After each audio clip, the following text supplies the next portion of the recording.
Assalamu alaikum wa rahmatullahi ta'ala wa barakatuh. Kwa jina naitwa Miraj Salim Nasuka kutoka Shumba mjini.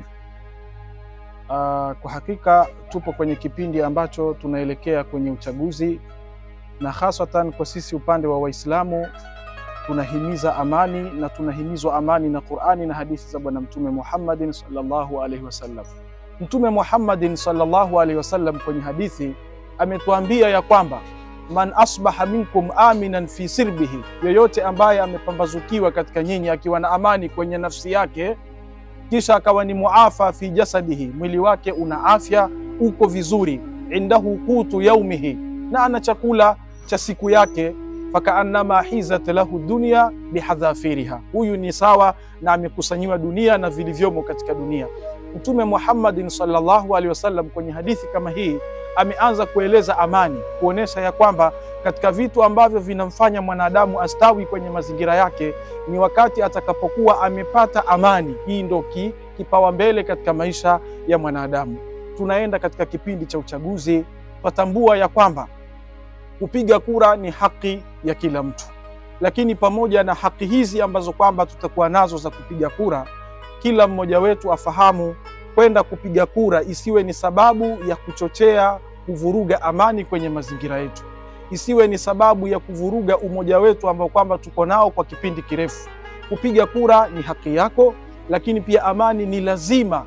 Amani ni lazima kwa kila kiumbe chenye roho.